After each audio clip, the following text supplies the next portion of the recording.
Hello, everyone. Thank you for joining us today, November 18th. We are closing out 2020 here, and we've assembled an excellent panel of industry experts to share some tips about how to close this year strong. Before we get to the actual content, I always like to go over some house rules. We use the GoToWebinar platform, and audio is key. You have two options with GoToWebinar, and that's either computer or phone. So please choose whichever offers you the clearest audio. The second is questions. This is an open panel discussion, so we're going to save time for Q&A. You can ask the panel anything you like about the topics today, and please use the questions panel on the GoToWebinar portal.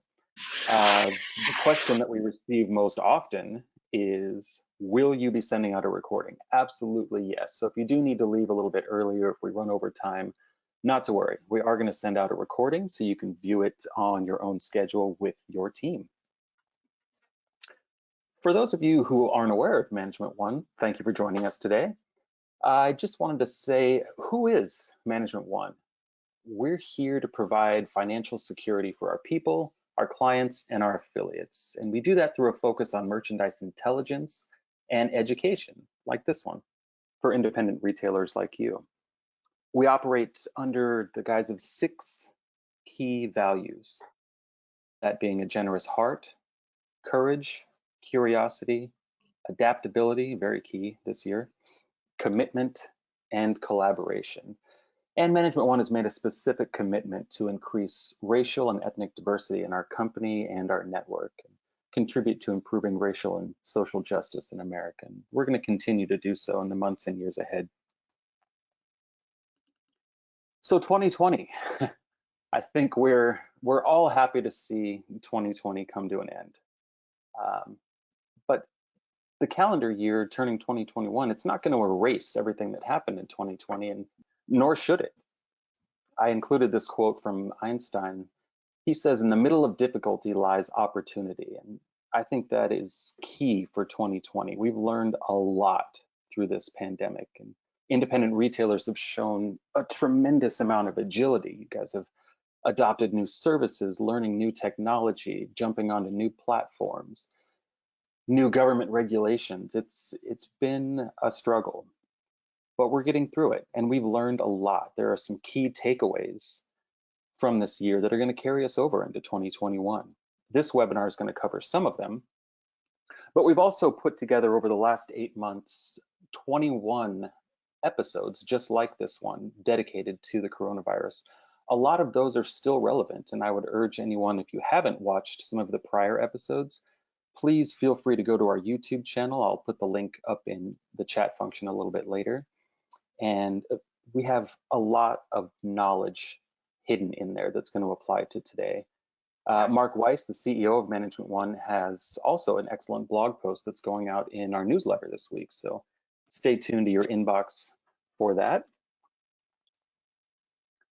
And like I said, 2020 is not over yet. We have 43 days left in the year. So what are you going to do with those 43 days? That's going to really set you in a good spot for 2021. These next 6 weeks are critical for laying a foundation for success. But I would be remiss not to discuss current events and what we're seeing right now. Whether you call it a second wave or a third wave, we are seeing a massive resurgence of COVID-19. And we're seeing variable severity, not only in the cases, but in the impact to retailers all across the country and variable retail sectors. Some are a bit more insulated, but it's something that we are going to monitor. I guess the key takeaway we can throw at you in this webinar is to keep your inventory tight and stay laser focused on your key metrics. We're going to bring Paul out in a bit to discuss exactly how you can do that. The other thing is digital channels. Retailers have leveraged those hard in the last 8 months, and even if you're new to them, they're not going away. Your digital channels are going to be important not only in Q4, but absolutely in 2021. And I mentioned our previous webinar episodes. There's 21 of them, each of them an hour, so it's a healthy amount of content. If you only have a few hours, the top 3 I would really recommend would be optimizing your digital channel for success. We have another that deals with stress, coping with stress. And we have 5 strategies from Dr. Linneman for improving focus, decision making, and resiliency. A lot of folks are fatigued from the last 8 months, and he put together a fantastic presentation. The final one is how to right size your business for recovery. Paul and Mark put together a fantastic presentation on the key metrics that can really help you right size your business. And it's not just about shutdowns with COVID-19. It's also going to be about your team and their willingness to even come into work if this gets any worse. And Bob Negen from WhizBang Retail Training has an excellent slide on that a little bit later. But for now, I'll turn it over to our resident inventory wizard, Paul Erickson from Management One. Take it away, Paul. Well, thank you, Nico, and hello, everybody. I just want to start out by saying we've got a great panel today, and I think we've got a lot of really good information that we want to share with everybody on the call. So let me start out with a statement, and this is a stop the presses statement. Everybody sitting down, ready, buckle up, here we go. Your retail business functions by selling products you purchased. So theoretically, you sell everything you buy for inventory.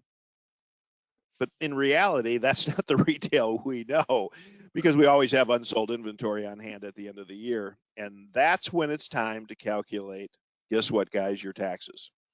And that unsold inventory has a direct impact on the amount you're going to pay in taxes, not only this year, but every year. Now, the best way to use inventory to reduce your tax liability is to start planning. Something that's very, one of the most important things in retail, planning inventory to sales. If you know or you're able to project your inventory needs, then you're able to pre-purchase inventory that you know is going to be necessary, but not so much that excess unsold inventory is sitting at the end of the year, which increases your gross income, and as a result, your taxable income. Now, this is the difference between something that Management One talks about a lot. The difference between cost of goods sold, an accounting metric, and cost of goods purchased, a merchandising metric. Now, I'm going to expand on this in just a few minutes, but remember, assuming that you have run a profitable retail store, every item you count at the end of next month, you pay a tax on. Depending on your bracket, it can be as high as 30%. So, for example, an item with a cost of $100 that you count, you will pay up to $30 to the federal government because you counted it. If it was counted last year, God forbid, and still hasn't sold this year, then your taxation cost on that $100 cost item is now at $60. This is on top of the $100 you paid for the item. Now, items that cannot be sold or are deemed worthless can be taken out of inventory, and the loss is reflected as a higher cost of goods sold on your tax return. You have the cost of the item, but no revenue, obviously, for the sale. Now, higher cost of goods sold means more deductions against your total income from sales this year, lowering your profit subject to taxes. Now, if we go to the next slide, there are 3 things that we should be looking at and how to move inventory right now. Number 1, selling it. Now, I'm not talking about selling the inventory at a reduced price to your existing customer base. That's what Boxing Day is all about after Christmas. Rather, this is the sale of inventory to a place such as a liquidator or a junkyard. The deduction received in this case is equal to the amount of the fair market value, less what you're able to recover for the item. Number 2, you can donate inventory. A tax deduction may be taken if the obsolete inventory is donated to a charitable cause at no cost to the charity. If the inventory is used directly to take care of the needy, the ill, or infants, additional deductions may be available. And finally, number 3, you can destroy it. Now, this is typically for a lot of retailers the last approach they take, because the deductions associated here are more minimal than the previous 2. But finally, and let me just say this off the cuff, problem inventory can also just disappear. You know, it could have been stolen, I suppose.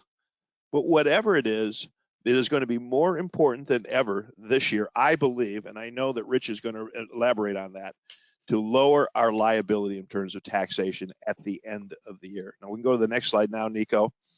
And I would say that I don't think I'm going out on a limb here by saying the ultimate thing, what all retailers want to do is by the end of December, get our bills paid.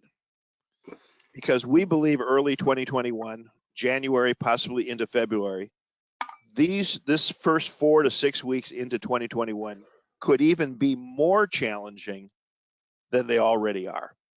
Now, taxation is one thing. Paying your bills is quite another. So the key metric that I want to talk about is this cost of goods purchased, which I brought up earlier, not necessarily cost of goods sold. It's very, very important that we look at cost of goods purchased within our inventory by category, because through December, we do not want these cost of goods purchased to be greater than 46 or 47% roughly of our sales. Now, to do this, we need to be aware of several things. We need to keep an eagle eye on purchases. We need to invest in subcategories where there's high customer demand and slim down some categories where the stock to sales ratios are simply too high right now. We need to drill down on your data. You can't fly blind. So let's take a look at a Management One client and two classifications that they have right now in merchandise and what they're looking at. So in this particular category, if you go down to where Nico had drawn the box, you can see that the sales this year for the past 12 months are $60,449. Now, what we have below that is a very important metric. Remember, we wanted to keep our cost of goods purchased below 46, 47.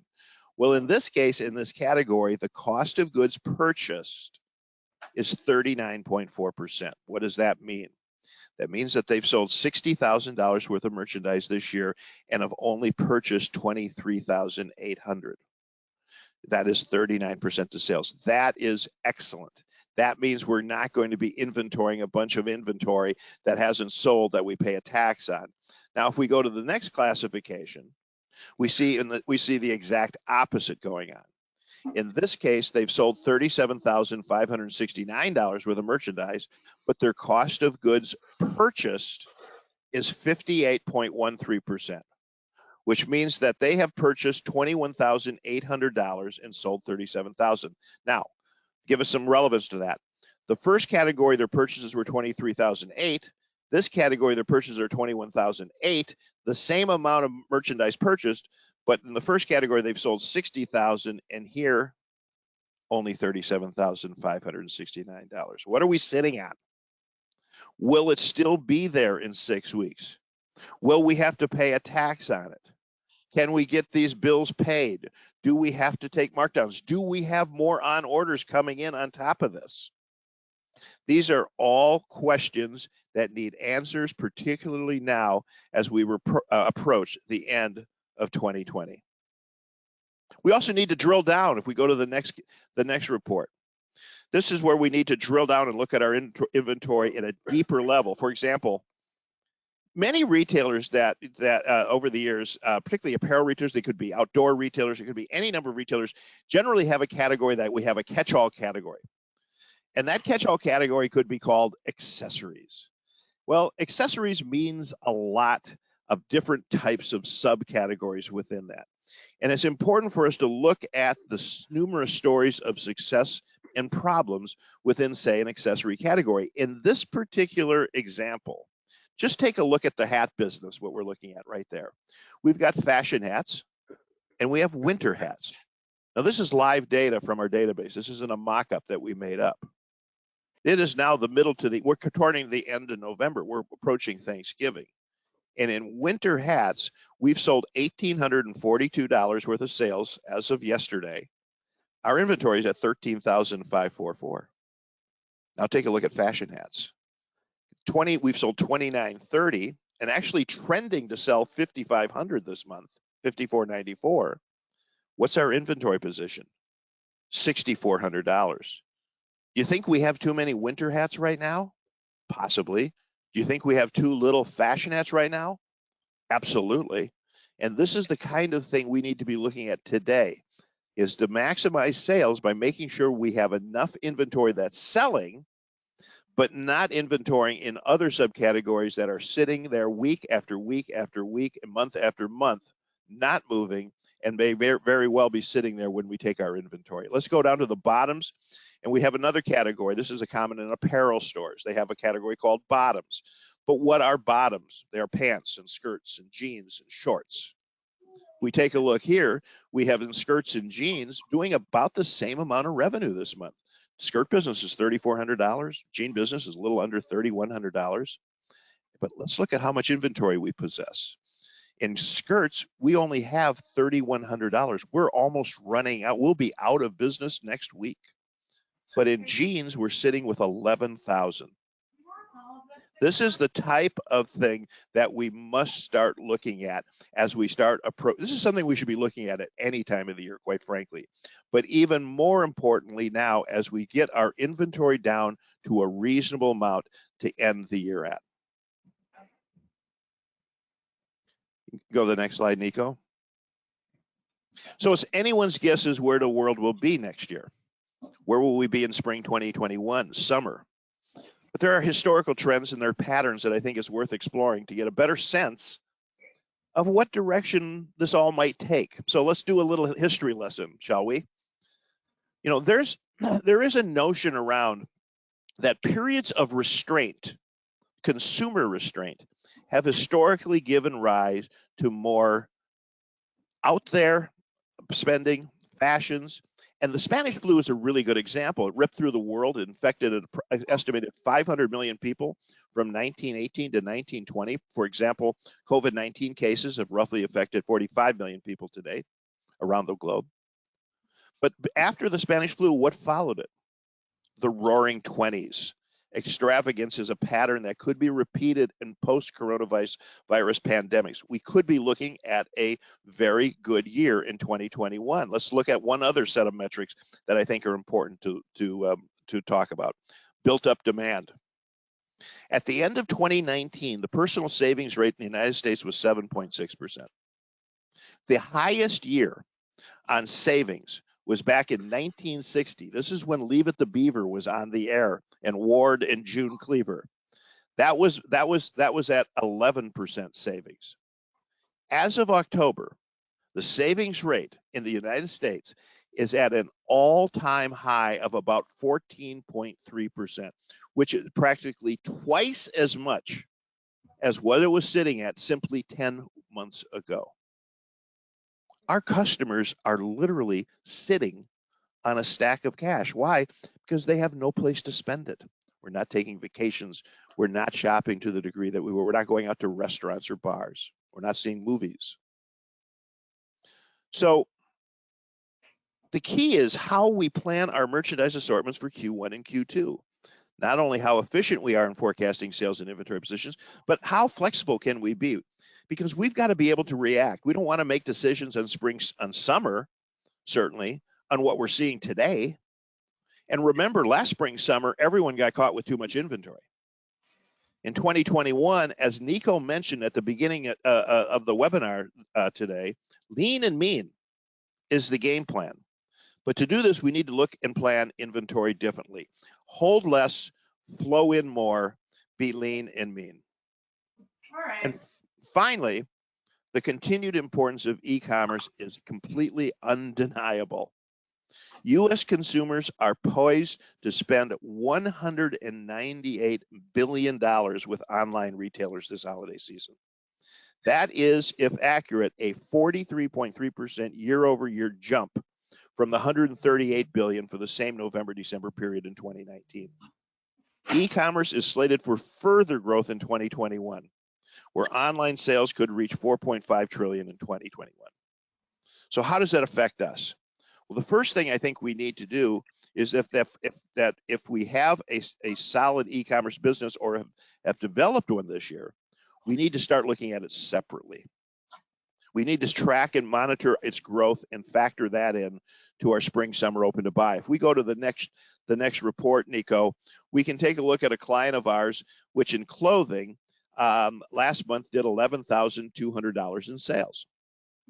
But if you go and look over at how much inventory they have a $25,000 inventory which is 5% of their inventory, but sales are 11% of their sales.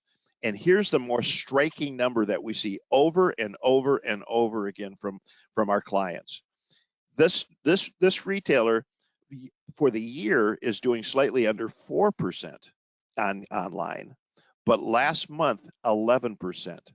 That's the kind of spike that we need to be aware of, because that is showing us the potential going into 2021. Are we going to plan clothing in this case at 4%? Or are we going to plan it at 11% of sales? If we go to if we can drill down one more slide here, Nico, and go to the next one, which is, here's t-shirts. Now we're drilling down into where is it coming from? T-shirt business was $851. It's not a big business, but the inventory is only $1,900. The inventory is 9% of our inventory as dedicated to e-commerce, but sales are 14%. And guess what? For the year that we're riding 5%.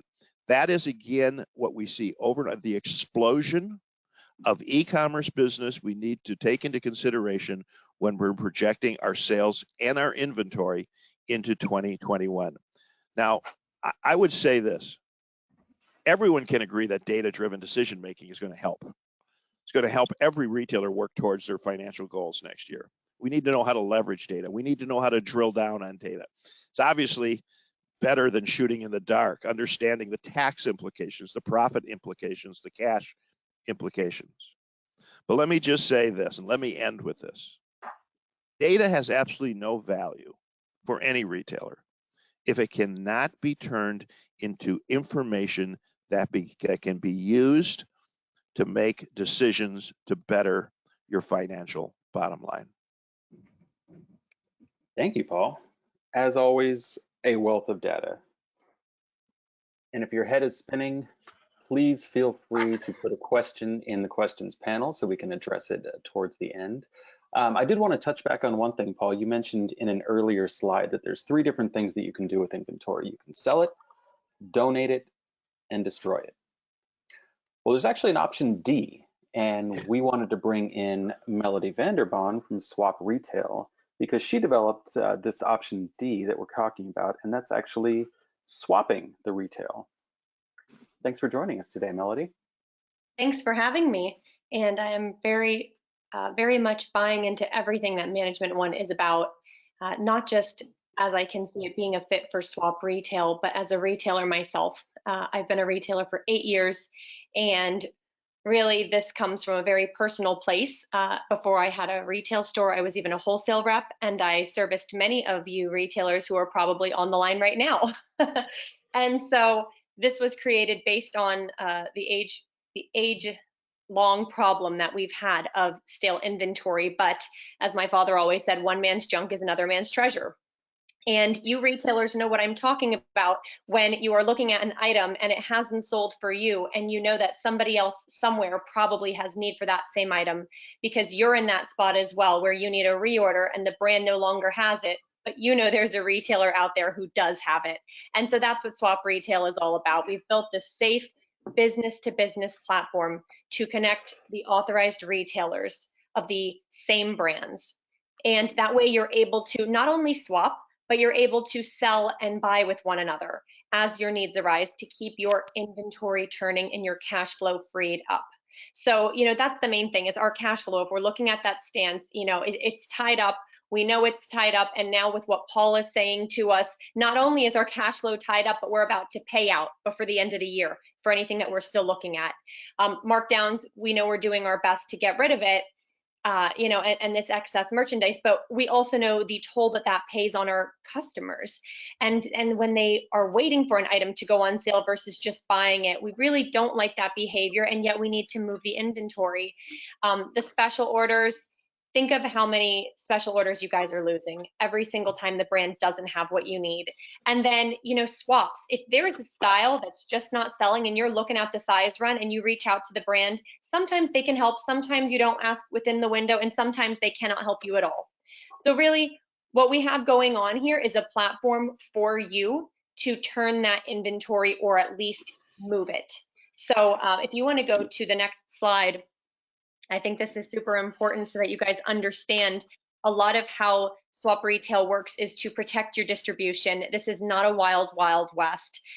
We work with brands first and foremost to make this easy for you and to make sure that only authorized retailers have access to the products.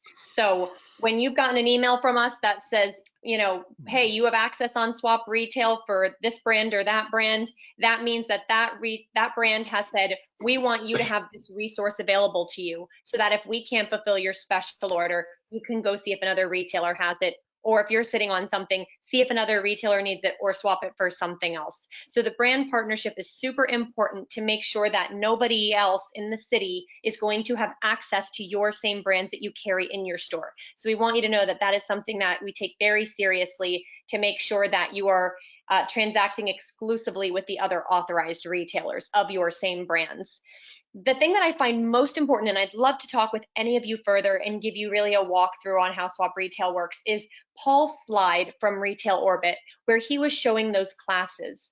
And he was showing which classes were performing poorly versus the strength. Even if we look at that difference between the winter hats and the fashion hats, it's a perfect example where if you list your winter hats, which somebody's gonna want right now, if you were to list those on Swap Retail, then go shopping, go see what other retailers have listed of fashion hats and initiate a swap. This is a powerful thing that you are able to, instead of spending money to replenish the class or the subclass that you need, you're able to spend your inventory instead. This is getting those units that you're going to be taxed on out of your store, get you new units in the class that you do need in your store without costing you. And this is something that I think is going to be really powerful for us as we look into this next year.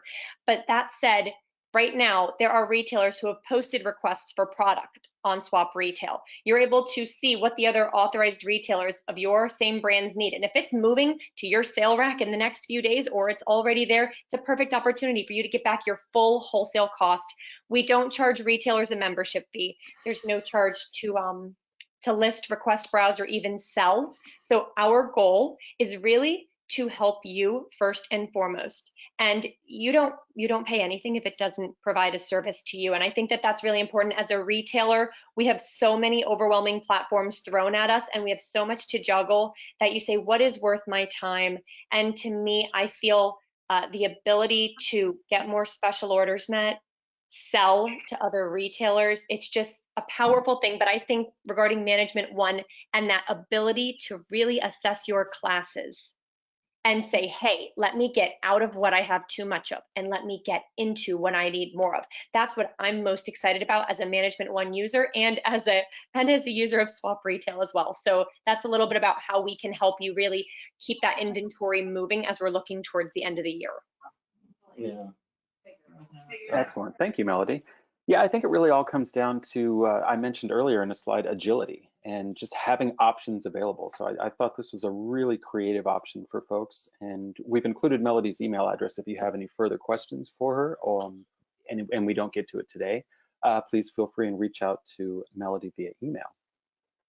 So I wanted to switch gears a little bit, and we've been talking about cash flow. I wanted to switch gears and bring in Rich Rose of Rainstar Capital Group. Rich actually joined us on one of our earlier webinars back in May when there was a lot of uncertainty swirling around about the PPP loans, EIDL. Rich came on and really helped illuminate some of the options that were available to retailers. So we wanted to invite him back in now that the year is ending. What do these loans mean for your taxes? And thanks for joining us today, Rich. Sure. Okay, so the biggest thing people are concerned about right now is the PPP, and unfortunately, the answer is there's really no answer. And the reason, so thank you to our government. Basically, as it stands right now, normally the PPP loan, when it would be forgiven, under normal tax rules, you would assume that that becomes taxable income to you. The IRS has ruled that no, the PPP, when it's forgiven, is not taxable income.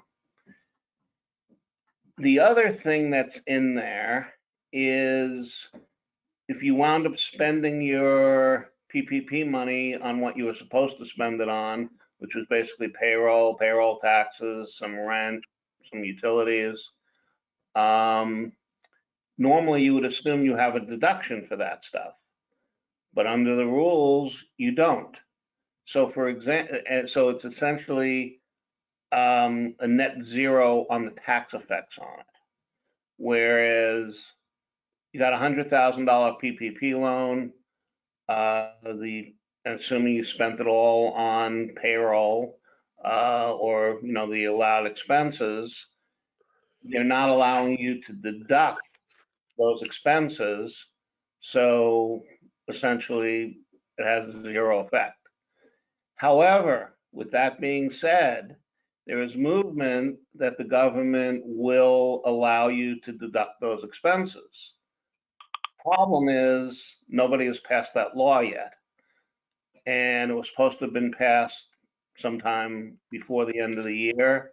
It has not been.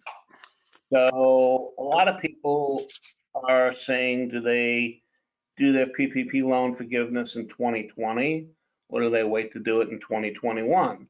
Because you have a lot of time in which to file it. The best answer I can tell you is wait till 2021. Because if you do it in 2020, the way the law reads now, the income coming in would be non-taxable, but you couldn't deduct the expenses that were associated with it.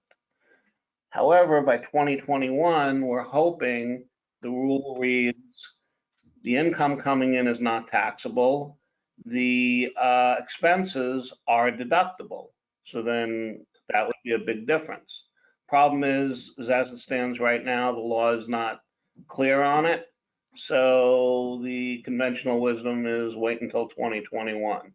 What you might find is you might find a lot of extended tax returns this year, and they know that. Hopefully they make the ruling prior to when the tax returns are due. EIDL is the emergency loan. That's clearly a loan. It's not income to you. And because it's a loan, you got to pay it back, but favorable payment terms. So, you're fine there. There's not really a taxable event being created there. Okay. Go on to the next slide. Thank you, Rich. I also wanted to just point out too, we had that blurb up there about state versus federal. I would urge every retailer to really dig in and check what state implications are for taxes as well. Yes, that's a good point. Sorry, I forgot about that. All states aren't conforming. So if they don't conform to the taxes, to the federal taxes, you might find that the income is taxable at the state level. Or you might find that the expenses are deductible. So yes, and that's going to be a state by state thing. Okay. Going back a little bit to what Paul was saying on inventory, I think he was pretty clear on what to do in terms of inventory. You don't want to be sitting with too much inventory at the end of the year, and you want to either do one of the three methods, or now we have four methods, sell it, donate it, destroy it, or swap it. So that's something to definitely look at. The other thing that people tend to forget about is we still have what's called the Section 179 expenses in the tax code, which allows you to expense any equipment you're buying.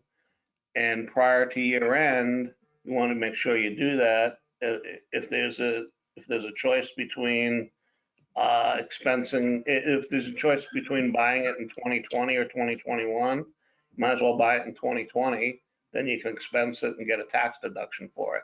Another neat thing about that is even if you don't pay for the equipment, let's say you get the equipment on a lease, you can still take the full deduction for it. And that's something that people forget about.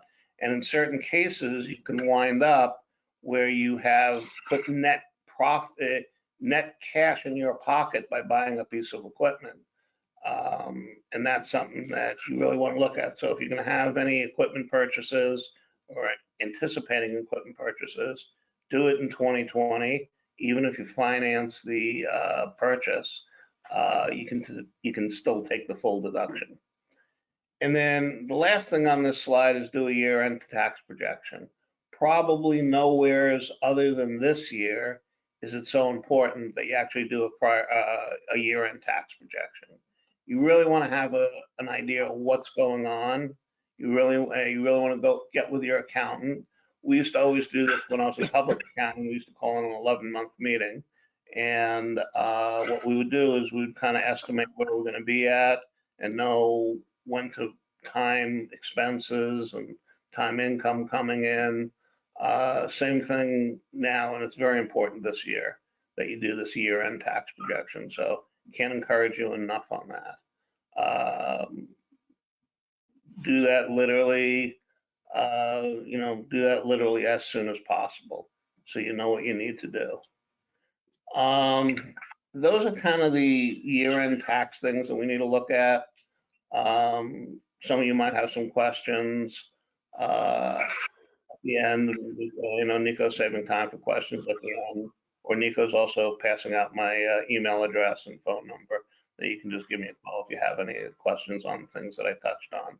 But those are kind of the highlights that I wanted to talk about. Excellent. Thank you, Rich. Yeah, we will be including contact information in our follow-up email, just in case we don't get to everything in the question and answer section. Feel free to contact Rich directly. It's a wealth of financial knowledge for us. So thank you, Rich. Okay. I wanted to switch gears now to Bob Negen of WhizBang Retail Training. WhizBang is a longtime partner of Management One, and like us, Bob and his team put together a wealth of resources over the last 8 months in response to the pandemic, including 2 virtual retail summits that were extremely informative. But recently I've been watching the weekly retail TV series, Bob, and I came across a number of tips in the last 5 to 6 weeks that I thought were relevant to today's topic. And rather than try to paraphrase them, I wanted to see if we could get you on board here today to discuss them yourself. So I appreciate you joining us today. Well, thank you, Nico. It's always an honor to work with all of you over there at Management One. And you're right, you have been great partners. I've really appreciated all you've done with us and for us. But, I don't need to tell everybody who's out there that this is going to be tricky, tricky, tricky. And 2 weeks ago, I believe, I started thinking about it. And the question I asked myself, what do people need to start thinking about now, assuming that there is going to be another surge and looking at the possibility that we're going to see shutdowns? And this is sort of what I came up with. So could I have the next slide, please, Nico?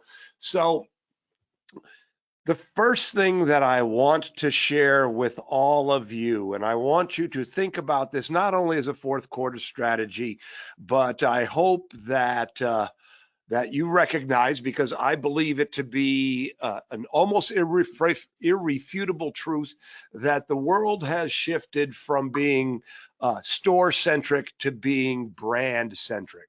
And I've coined a term, and it's omni-experiential. And omni is a word that means many or all. And whereas, the model used to be, let me do some things to get people in the store. It has changed. There is going to be, at least I hope there is no sitting on Santa's lap for a photo opportunity this year. So the question to ask yourself is, how can I let my customers experience my store in a way that they want to experience it, in a way that they feel safe? And so when I talk about omni-experiential, it's no longer just about the store. Now, we were talking about the prevalence of e-commerce during the last quarantine. In our WhizBang Retailers Facebook group, there were study groups. People were putting together websites in record time. So a website, your e-commerce is one way to experience your brand.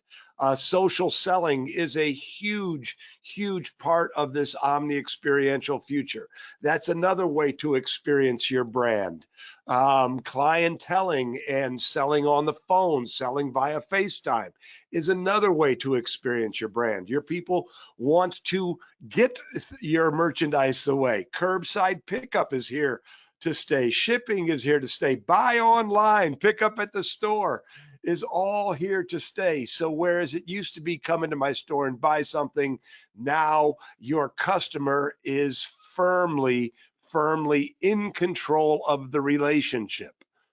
The good news is that I have never seen a stronger desire in the part of communities to shop local, but you need to let them experience your brand, your store, the way that they want to, in a way that makes them feel safe, yet gives them that opportunity. So that's what omni experiential is. And again, I am dead set perfect, or I believe wholeheartedly that when this is all done, everyone in retail is going to continue to behave this way. So the other thing that I want you to think about, especially during the fourth quarter, is to how do you proactively build your average ticket? So foot traffic is going to be down.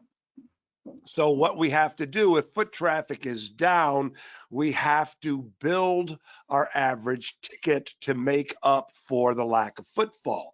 Omni experiential and giving your people these other ways to experience your brand is one way, but then the other ways is just to go back to the basics. Strategic price increases. If you go to whizbangtraining.com on our homepage, there's a video called The 3 Rules of Profitable Retail Pricing, right?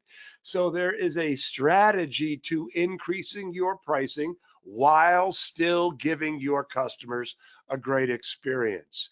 Another way to build the average ticket is to have bundles, and bundles are a great way to build the average ticket, but then you can do the good, better, best. So if you have a bundle of, say, a scarf, necklace, and earrings, you should have a good bundle at a price point, say $19.99, a better bundle, $29.99, and a best bundle, $49.99. Just as an aside, pro tip, you should also have a $299 bundle, because there's always somebody who wants to buy the best. You see, when you do good, better, best, particularly with bundles, it's called the Goldilocks syndrome. You remember Goldilocks, the story?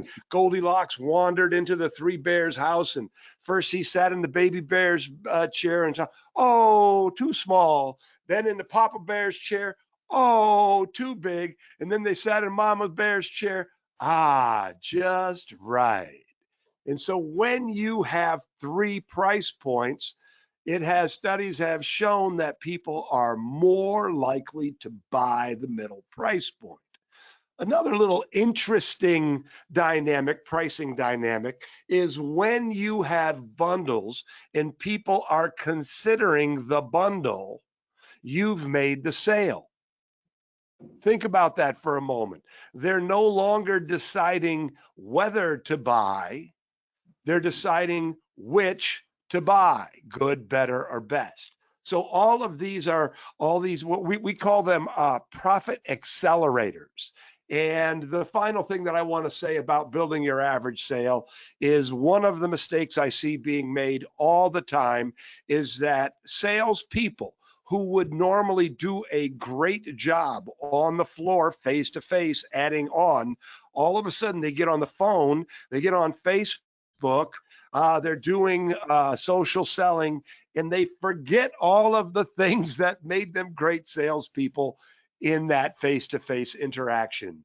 So as an owner or a manager, you need to keep your people focused on all of the selling behaviors that people do on the floor. So if you're on the phone and somebody buys this piece of merchandise, you need to train your people to automatically think, What would I have added on if I was talking to them face to face?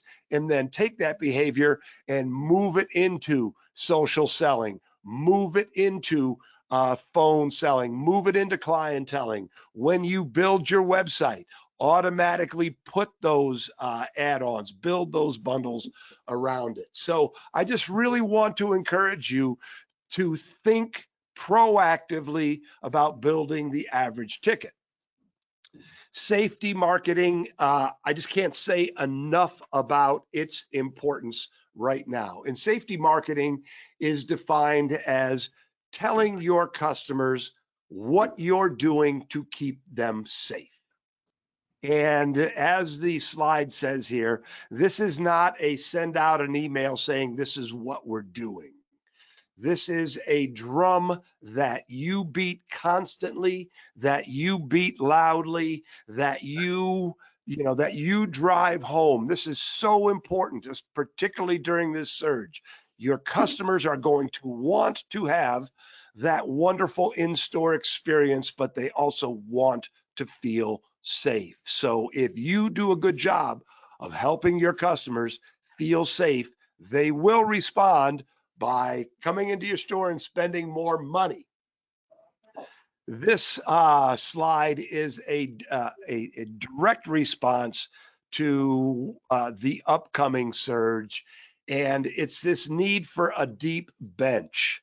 So when we say, so a bench, if you, to use a sport metaphor, so on a basketball team, you have 5 people on the floor, and then you have a number of substitutes. And normally, if you could play your 5 best players all the time, that's what you would do. But the best teams have the deepest benches, meaning they have more people that they can call on. And typically during the holidays, you want to get your core team and you want to work them hard, and everything works the way it should. But with this pandemic, all of a sudden, you're going to find lots and lots of holes in your schedules as people test positive, as people have to quarantine because someone close to them tests positive. So the shift in strategies goes from, say, having 6 full-time people and 4 part-time people to having 8 or 9 part-time people and 4 or 5 full-time people. Recognize that there are going to be holes in your staff and have a deep bench to make up for those holes. And then the other part of that is to really, really train your people how to sell. Every transaction becomes more and more important in this time, in these uncertainties. People want to shop efficiently, which is one of the reasons bundles are such a great merchandise trend right now. And this is your opportunity to really, really increase the average sale by having a skilled sales team. If you don't know about our Retail Sales Academy, I would encourage you to go to retailsalesacademy.com to learn about our selling process and our selling platform, because the average ticket is best done by having people who know how to sell. And then finally, to bring this all home, this is the year of plan for the worst and hope for the best. I'm telling you, just my opinion. Well, no, it's not just my opinion. It's the opinion of all the scientists I know, and I know a few of them, that things are going to go seriously sideways in the next couple months. And if you are prepared for it, you will be able to deal with it. And one of the things that I'm really encouraging you to do is right now, workshop this, war game this, whatever you want to call it. Figure out what you are going to do. In our Platinum Mastermind group, one of our members is an award-winning pet store, a chain of pet stores, and she shared her emergency plan with our mastermind. And what they had done was they sat down and said, what if, what if, what if, what if? What does it mean if somebody is sick? What happens if somebody starts to display symptoms when they're on the floor? What are we going to do? here's the thing. It's a lot easier to think things through before there's a problem than there is to think things through as you're in the middle of the problem. So really, I mean, I'm just looking at all of you. I guess I'm not looking at you. I'm suggesting to all of you that now, in the next week and a half, to really make your plan. Ask yourself, what could go wrong and what are we going to do? And the final point on this slide, and then we're going to turn it over to Q&A, is engage your team. So we have created a model for building culture, and it's called ADD. And ADD is an acronym for Ask, Discuss, Decide. And the reason it's a model for building culture is because when you bring your team into the decision-making process, they feel valued. So ask, what are we going to do? Let's build this plan together. Discuss. What, so what is going to happen? If this happens, then what? And really then decide, have a plan. ADD is really, what are we what is it that we need to do? And then discuss, let's talk about it, and then let's decide what we're going to do. So by ADDing all the things that could happen to your business during this pandemic holiday season, I think you're going to get buy-in. If you're taking notes, write this down. Let them help you plan the fight, and they won't fight the plan. Get your team involved in this emergency planning, and you're going to come up with a much better plan than if you had just done it yourself. So that's all I have for you. I hope that you found it helpful. Nico, back to you.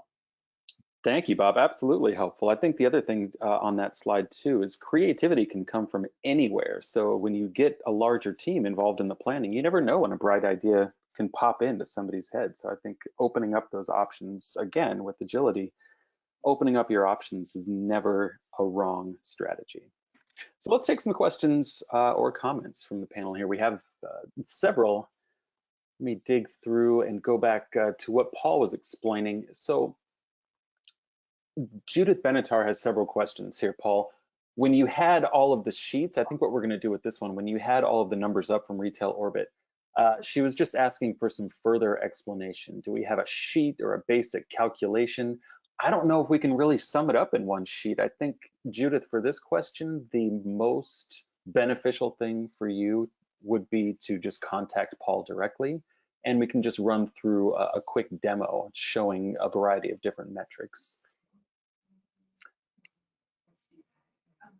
The other thing that Judith was asking was, Paul, you said unsold inventory has a direct impact on how much you pay in taxes. Can you just elaborate a bit on that? Sure, that's and thanks, Judith, for those questions.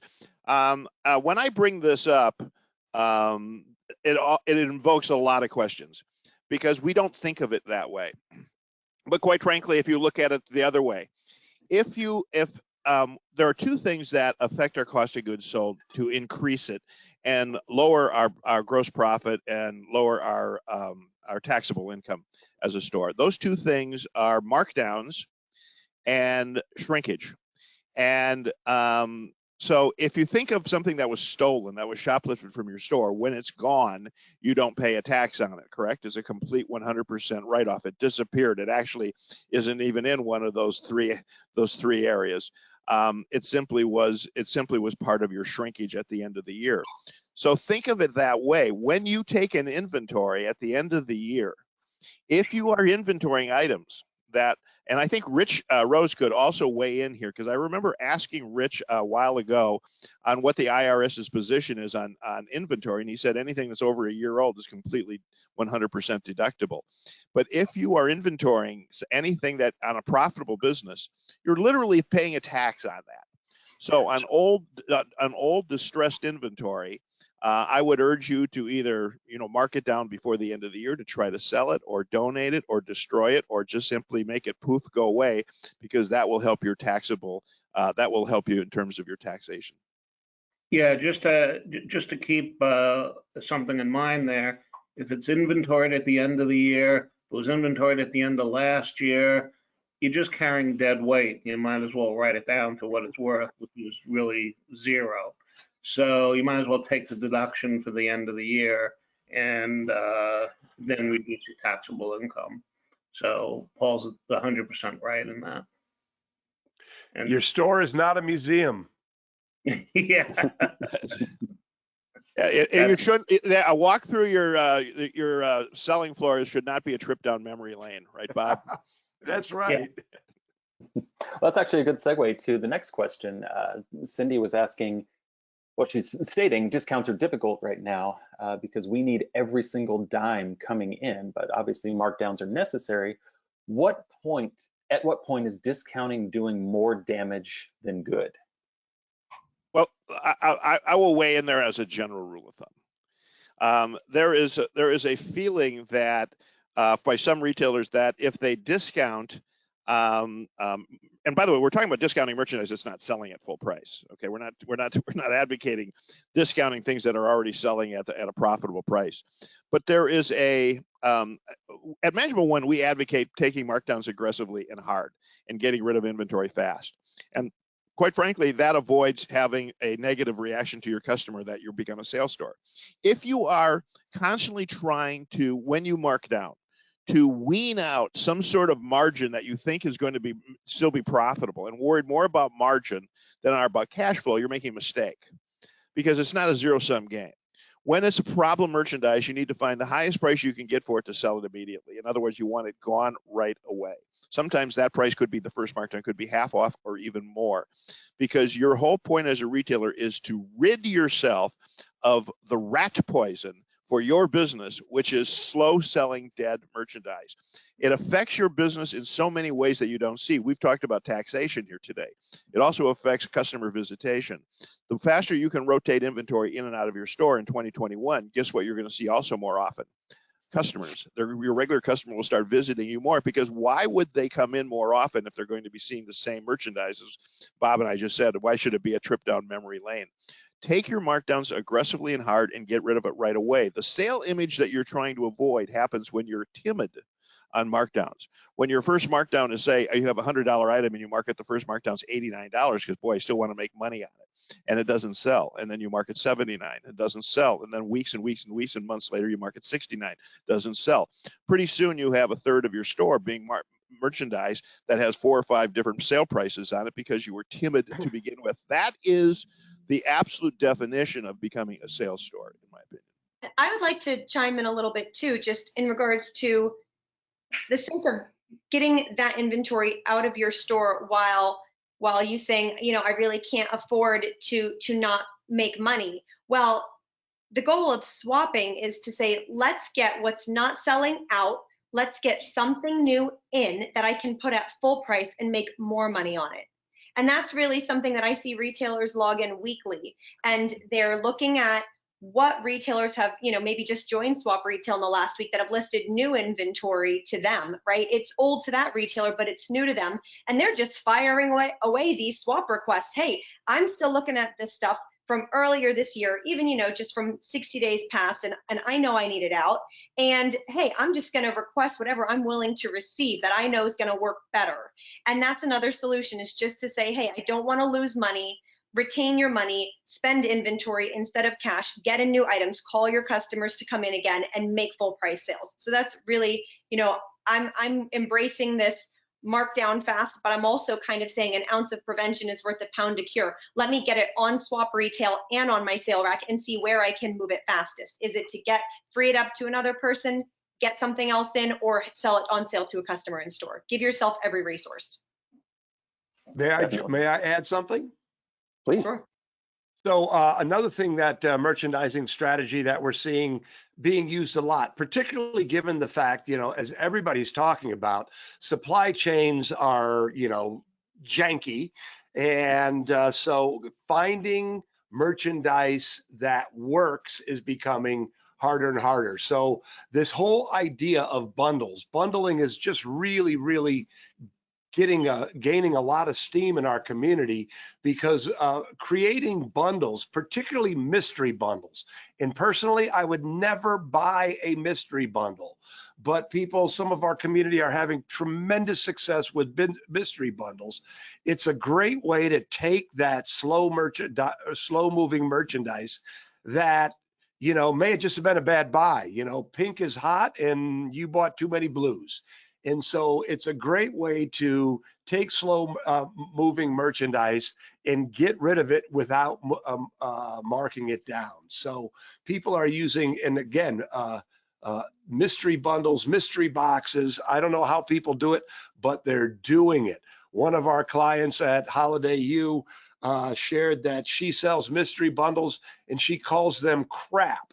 And she says, you're buying crap. And so crap is an acronym for completely random assortments of products. If your customers love who you are, now sizes become a little different, but if you're in toys, if you're in crafts, if you're in any type of hobby, this idea of taking some of your slow moving merchandise and putting them into your bundles is just another way to add to what the two of you said. That's great. Before we move, I just wanted to be mindful of time. We are over our 60 minutes. If folks do need to leave, somebody did ask the question, are we going to be able to rewatch this? Absolutely. We are sending a recording out. So if you do need to leave, please feel free to do so, and we will send the recording. If the panel is okay with it, I do have a couple more questions that I wanted to throw at you guys, though. Sure. Of course. Excellent. One from Laura. How should we handle inventory that we've ordered for spring or new year, but it arrives before the end of year? I would assume that would be a Paul question. Actually, I think that might be a Rich question. Oh, how we handle that inventory? Well, if it arrived early, it's in your inventory. So either you can refuse to take it early, or it really depends on what you want to do with it. If you have the opportunity to sell it and it's good inventory that you can put out on the floor, then yes, that's going to be inventory that you're going to have. So not from a tax perspective, but from the perspective of cash flow, it'll be worth it to you to put it out there if it can sell. Rich, what if it comes in just before the end of the year, though? Would it be logical then not even to count it? You could do that if you're really down to that last week. I mean, there's nobody sitting there looking at it and looking at what you're doing. So if it's just sitting in your warehouse and you don't record the liability on it, then it's really a tax neutral transaction. So you don't have to do anything with it. Perfect. And Rich, while I have you on, there was another question about the EIDL. Just to clarify, Michelle was asking how the EIDL advance is treated. You mentioned it was a loan, so definitely. Yeah, not the advance portion. Yeah, the advance portion is actually income to you. So if you got your advance, that is going to be income to you because you're not, it was a grant that was given to you, and like all grants are taxable, are income to you unless you're in a nonprofit, which is something different. And we hope none of the retail stores are nonprofits. Are not nonprofits. Definitely not. Just to layer something else on top of that, Mark Weiss was asking, can you take a deduction on equipment purchased with EIDL money? Yes. Excellent. There's no limitation on that. No problem with that. And one of our the loan, one of our attendees was asking, what sort of equipment are you talking about? I guess as it pertains to a retailer. Really, it's almost anything. Anything that's of a permanent nature that you're going to use over one or more accounting cycles, and accounting cycles being a year. So if you're talking about stuff that's used up or supplies and things like that, that's already deductible because that's an expense. But if you're talking about something that you would have to depreciate, could be leasehold improvements, it could be machines, it could be, computer equipment, all that type of stuff. Possibly, You yeah, would normally, possibly a new like display rack or a yeah, POS system, something yeah, along those lines. yeah, you wouldn't normally expense that in 1 year, but because of the 179 deduction, you can. Excellent. Judith was actually, this is a question for Bob. Judith is asking, what is social selling? Ah, that's a think great question, we Judith. could probably Thanks for stay here for asking. another So, hour. social selling is when you do a Facebook Live or an Instagram Live and you stand, to think of QVC, but for an independent brick and mortar retailer. And it is, again, I firmly believe that it's part of the future. And during the spring shutdown, so many of our clients started to do it with real success. What they found was they acquired new customers. They were able to stay in touch with their current customers. And, again, it's just another way to engage. One of our Platinum Mastermind Group members goes live every day at noon. And if you want to see social selling in action, go to bloomingboutique.com. And every day she does, 5 days a week, she does an hour-long show. And then she takes that hour-long show, and at 3 o'clock, she posts that show on her website with links to the items that she put on the show. And she's just she's killing it. She's killing it. So social selling is selling live on a social media platform. And again, Bloom & Boutique is a great example of people doing it well. We're also seeing, again, in our community, our better clients are starting to do big events. One of our Platinum Mastermind Group members has a wonderful kitchenware store in North Dakota, and she did the equivalent of our virtual retail success summit recently, and she had Andrew Zimmer come on Zoom. She had her top vendors come on and do demonstrations. She was selling on her website at the same time. So this idea that people have to come into your store is becoming not obsolete, but it's becoming diminished in importance as all these omni-experiential channels keep opening up. And again, I think that social selling is a huge part of the future of independent brick and mortar retail. So great question. Thanks for asking it.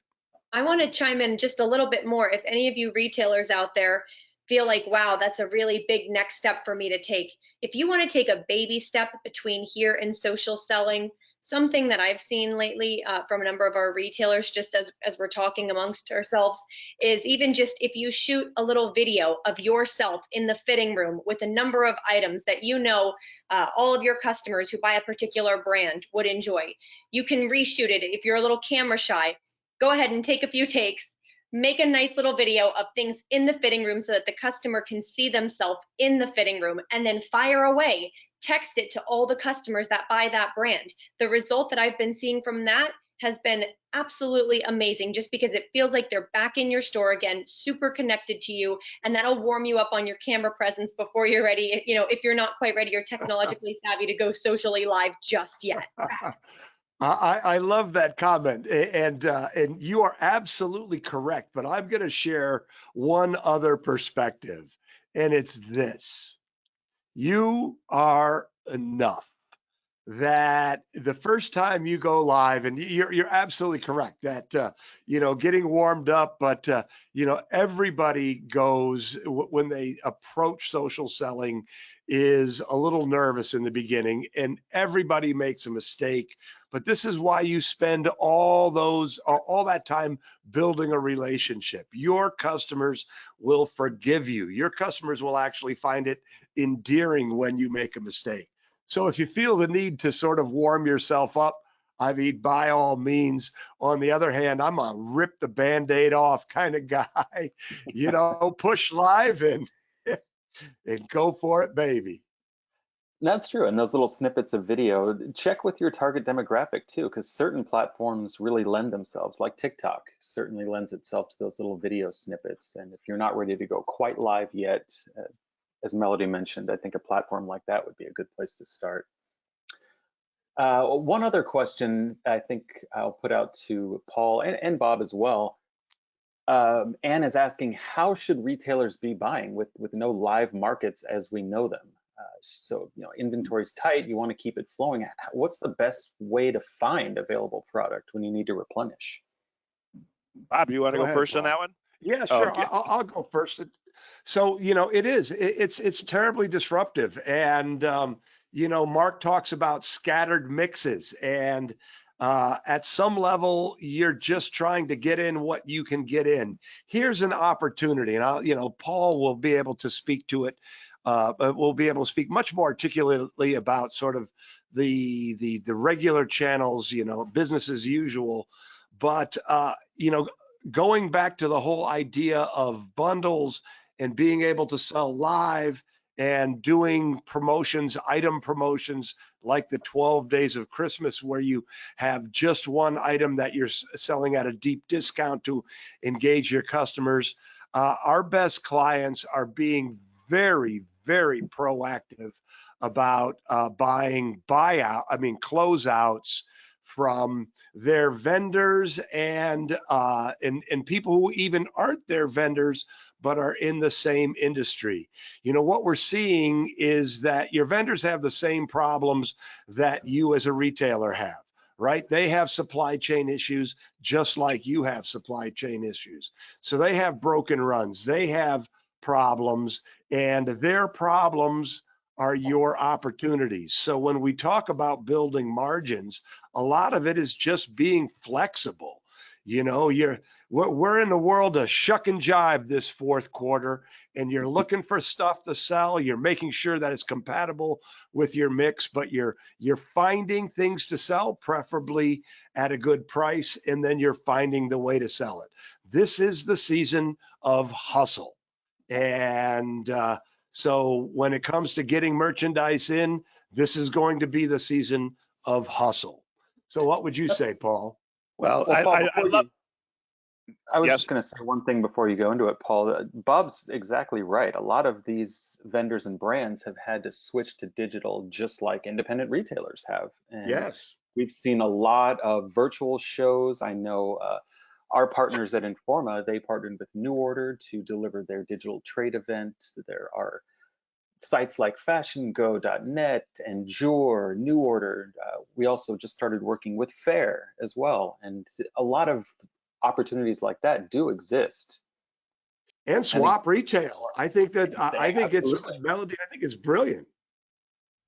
Yeah, let me just echo that about Melodie and Swap Retail. Swap Retail is a really brilliant idea that Melodie is doing, and it is another option besides just marking it down or seeing if you can return it to the vendor.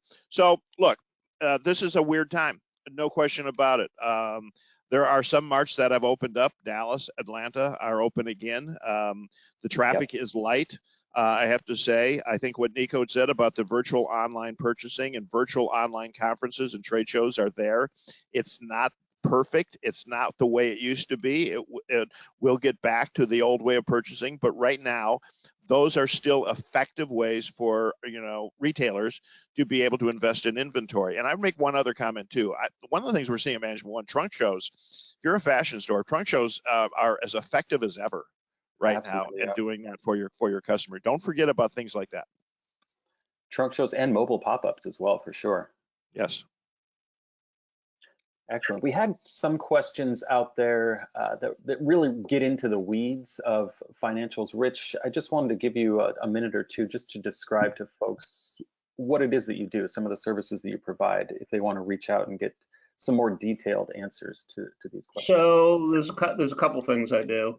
One, I can help them look at their financials, understand it better. Another thing I do is help them with their cash flows. And now more than ever, it's in critical importance that you guys understand your cash flows. I know some of you people do it 12 weeks out on a weekly basis. I actually think that's a little short. I think we need to try to go a little beyond that horizon, but as a minimum, that's something we need to do. So I can help you through that. Can also help you if you need financing to get financing for you, because we don't know when the next PPP is coming through or if it's coming through. And some of you might be at that point already where you have to look at it. So my big thing is helping with the financials, helping understand what you're doing, helping with the cash flow, or helping figure out what it is you really need, and having an objective eye looking at it. And sometimes that's what you need.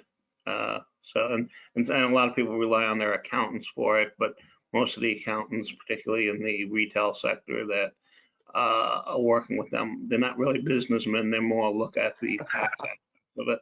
And, you know, that's true. I mean, I was in public accounting too, and I know you're really looking at how to save the taxes, but there's lots of options there, and I'm just another set of eyes to help you look at it and help you work through that and work through making the hard decisions. Perfect. Well, I'm going to send a couple of these. Can I jump in, Nico, for 1 second? Please. So I just want to, you know, so Rich isn't here tooting his own horn, but so I want to toot his horn for him. If you are having problems with cash flow and it's keeping you up at night and you don't really understand the financial, you know, dynamics in your business, you know, I mean, when I had my retail business for 19 years, I was a guy who liked to buy things and sell things and have fun. And I knew nothing about, you know, managing the numbers. And I wish I would have had a guy like Rich Rose. So if you're feeling sort of overwhelmed by your numbers, do yourself a favor, call Rich. He's a genius. No, thank you, Bob. I appreciate You're welcome. the plug there. Awesome. I meant it with all my heart. Well, I think we've definitely come to a little bit of an overclose here, but I wanted to thank all four of our panelists for providing a wealth of content here. Thank you for the attendees for sticking on with us a little bit longer.